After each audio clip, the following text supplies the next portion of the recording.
it's actually a super interesting question. And I think it's probably a little bit individual, but I reckon there are definitely some general things that most people can think about. So I think for the longer races, when you start getting to over 20 or especially over 30K plus, then it's the pace you can maintain after that isn't so much,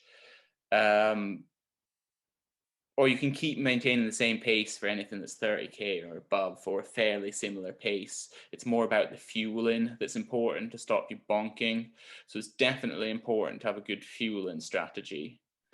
But the pace you can maintain, I think you can work on by doing longer interval sessions. And the important thing is to be able to find that the feeling you have at the sort of pace you can do intervals at, and you feel like you'd be able to keep maintaining that pace over a wee period of time. So for me, if I'm doing 4-minute intervals, I can push super hard and I can get this burning feeling in my quads, and that's no issue. I know if I'm getting 2-minute break between the intervals, I recover from that quickly. Whereas if I start doing 20-minute intervals and I get that burning sensation in my quads with the like real lactate sort of feeling, it's a specific feeling, and I know as soon as I start to feel that doing longer intervals that I've got to back off, otherwise my pace is just going to drop off towards the end of the interval. And that's the exact same thing I try and feel when I'm doing longer races, that I want to stay just below that.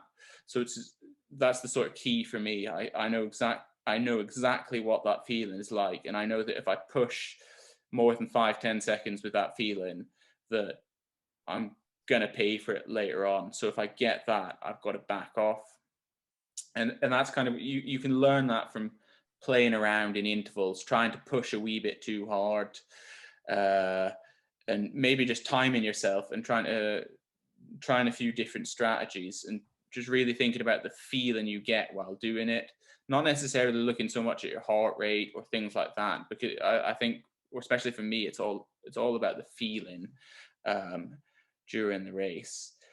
And then how long you can last in the pain cave is not actually that long. If you do that too long, if you go so it's absolutely horrifically painful too early, you're just gonna end up going really slow. So for me, or maybe it's slightly different on a 10-15K race, but especially on the longer races, 30K plus, then it's not until the last couple kilometers, 3 kilometers max, where I really can start pushing, maintaining that sort of painful level. Prior to that, I can maybe start touching into that, recovering on the downhills, touching into it. But like, it's not until the last 2K where I'm going all out and really, really suffering.